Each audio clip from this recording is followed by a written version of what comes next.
காவேரி எல்லாருக்குமே ட்ரெஸ் எடுத்து முடிச்சுட்டு விஜய் கிட்ட இதுக்கு எல்லாத்துக்கும் எவ்வளோ ஆச்சுன்னு கேட்க அதுக்கு விஜயும் 20,000 தான் ஆச்சுன்னு சொல்கிறாங்க. இதை கேட்டுட்டு காவேரியும் அப்படிலாம் இருக்க வாய்ப்பே கிடையாதே, நான் இவ்வளோ ட்ரெஸ் எடுத்திருக்கேன், எங்க உண்மையை சொல்லுங்க. இல்லை இல்லை, நிஜமாவே 20,000 தான் ஆச்சு.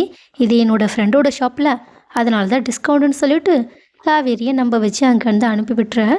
இதை பார்த்துட்டு அவங்களோட ஃப்ரெண்டும், டே எல்லாத்துக்கும் சேர்த்து 1,00,000 ஆச்சு, நீ என்ன அசால்ட்டாக 20,000ன்னு சொல்லிக்கிட்டு இருக்க? விஜய் அதுக்கு, நான் மட்டும் இப்போ அவகிட்ட 1,00,000 சொன்னேன், கண்டிப்பாக அவள் எடுத்த புடவை எல்லாத்தையுமே மாற்றிட்டு கம்மியான ரேட்க்கு எடுக்க போகிறேன்னு வந்து நிற்பா. அது எதுக்கு, பேசாமல் இப்படியே சொல்லிட்டு போகிறதா நல்லதுன்னு சொல்ல அவங்களோட ஃப்ரெண்டும், பரவாயில்ல, கல்யாணத்துக்கு அப்புறம் நீ ரொம்பவே மாறிட்ட. நீயும் கல்யாணம் பண்ணதுக்கப்புறமா மாறிடுவ. சரி, வளகாப்புக்கு நான் நம்ம ஃப்ரெண்ட்ஸ் எல்லாரையுமே இன்வைட் பண்ண போகிறேன், நீங்கள் எல்லாருமே கண்டிப்பாக வரணும். சரிடா, கண்டிப்பாக வந்துடுறோன்னு அந்த விஷயம் அங்கேயோட முடிய. ஆனால் வீட்டுக்கு வந்த காவேரியும் அவங்களோட குடும்பத்தில் இருக்கவங்க எல்லாருக்கும் அவங்களுக்காக எடுத்துகிட்டு வந்த சாரி எல்லாத்தையுமே எடுத்து கொடுக்க, இதை பார்த்துட்டு பாட்டியும், எனக்கு எதுக்கு பட்டுப்படவை இந்த வயசான காலத்தில், நீ எனக்காக எதுக்காக இவ்வளோ செலவு பண்ணுறேன்னு சொல்லிட்டு சொல்ல, காவேரியும், இங்கே பாருங்கள், வயசானவங்க பட்டுப்படவை உடுக்கக்கூடாதுன்னு யாராவது சொன்னாங்களா என்ன? நான் எனக்கு ட்ரெஸ் எடுத்தேன், அதனால் எல்லாருக்கும் எடுத்துகிட்டு வந்தேன். சாரதா அதுக்கு, அதான் உன்னோட கல்யாண புடவை தானே கட்டணும், நான் அதை உங்ககிட்ட ஏற்கனவே சொன்னல, நானும் அதை விஜய் கிட்ட சொன்னம்மா, ஆனால் விஜய் தான் கேட்கல. கங்கா உடனே, விடுமா, அவள் எந்த புடவை கட்டினா என்ன, அவளுக்கு பிடிச்ச மாதிரி இருக்கட்டும். ஏன் விஜய் இந்த நேரத்தில் இவளுக்காக புடவெல்லாம் வாங்கி கொடுக்குறாங்க, ஆனால் குமரன் மாமா எனக்காக ஒன்றுமே பண்ணலை.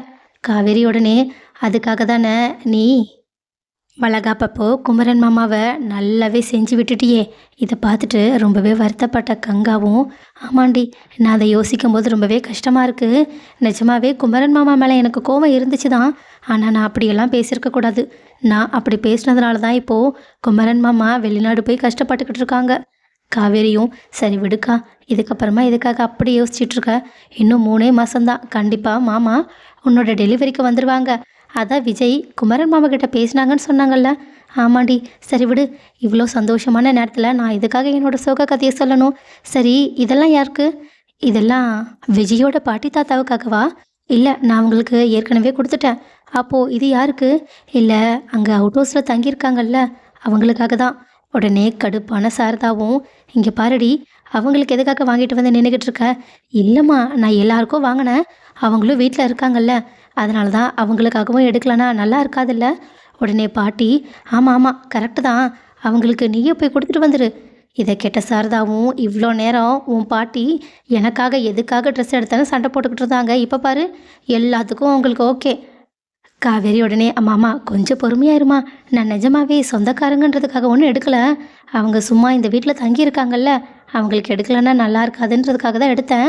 உனக்கு பிடிக்கலன்னா இதுக்கப்புறமா நான் அதை பண்ண மாட்டேன். சாரதாவும், ஆமாம், இதுக்கப்புறமா இந்த மாதிரி வேலையை வச்சுக்காத, இதுவே முதலும் கடைசியாக இருக்கட்டும். ஏதோ நீ கர்ப்பமாக இருக்கனால என்னால் எதுவும் சொல்ல முடியல.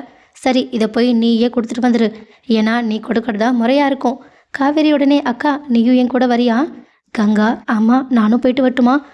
போங்க போங்க, போயிட்டு வாங்க அப்படின்னு சொல்ல, உடனே கங்காவும் காவேரியும் முத்துமலரோட வீட்டுக்கு போயிட்டு அவங்க கிட்ட அவங்களுக்காக எடுத்த ட்ரெஸ் எல்லாத்தையுமே கொடுக்க, இதை பார்த்துட்டு சிந்துவும் முத்துமலரும் ரொம்பவே சந்தோஷப்படுறாங்க. அது மட்டும் இல்லாமல் ப்ளவுஸ் தைக்கிறதுக்கு ஆள் இல்லாததுனால கங்காவை கஷ்டப்படுத்த வேண்டான்றதுக்காக முத்துமலரே காவேரிக்காக ப்ளவுஸ் தைச்சி தரேன்னு சொல்லிடுறாங்க. காவேரியும் சரின்னு சொல்லிட்டு சம்மதம் தெரிவிச்சிடுறாங்க.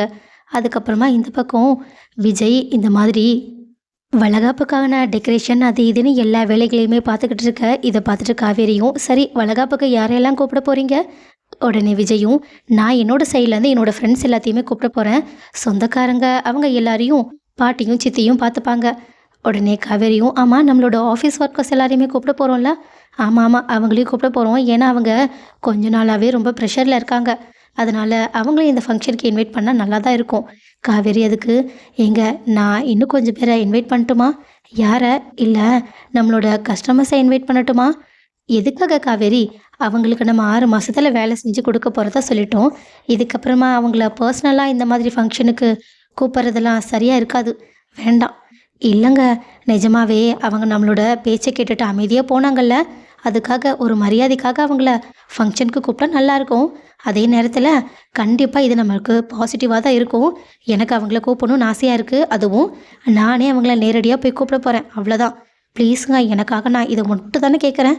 உடனே விஜயும், சரி நான் என்ன சொன்னாலும் நீ கேட்க மாட்டேன், பார்த்து போய் கூட்டிகிட்டு வா சரியான்னு சொல்லிட்டு அவங்கள அவங்களோட மேனேஜர் கூடயும் கிருஷ்ணா கூடயுமே அனுப்பி வைக்க, காவேரியும் அவங்களோட கஸ்டமர்ஸ் ஒவ்வொருத்தர் வீட்டு படியேறி அவங்களோட கஷ்டம் எல்லாத்தையுமே விட்டு தள்ளிட்டு அவங்களோட ஃபங்க்ஷனுக்காக கூப்பிட்டுக்கிட்டு இருக்காங்க.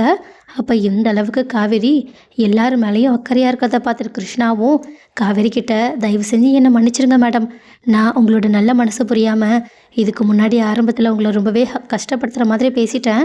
ஆனால் நீங்கள் எப்படிப்பட்டவங்கன்னு எனக்கு இப்போ தான் புரியுது. அதுக்காக நான் உங்ககிட்ட மன்னிப்பு கேட்டுக்கிறேன்னு சொல்ல, காவேரியும், நானும் உங்ககிட்ட மன்னிப்பு கேட்கணும். ஏன்னா இதுக்கு முன்னாடி நீ இவ்வளோ நல்லவன்னு தெரியாமல் நானுமே உன்னை நிறைய விஷயத்தில் அசிங்கப்படுத்திட்டேன். ஆனால் விடு, நம்ம சந்தித்த சுச்சுவேஷன் அப்படி, இதுக்கப்புறமா நம்ம அதை பற்றிலாம் பேச வேண்டான்னு சொல்ல, இதை கேட்டுட்டு கிருஷ்ணாவும் ரொம்பவே சந்தோஷப்பட்டுக்கிட்டு இருக்காங்க. ஸோ ஒரு வழியே இவங்க 2 பேருக்குள்ளே நடுவில் இருக்க பாண்டிங் கொஞ்சம் நல்லாயிடுச்சு. ஸோ அடுத்து காவேரியோட வளகாப்பு தான். அந்த வளகாப்பு எப்படி நடக்க போகுதுன்னு பொறுத்திருந்து பார்க்கலாம்.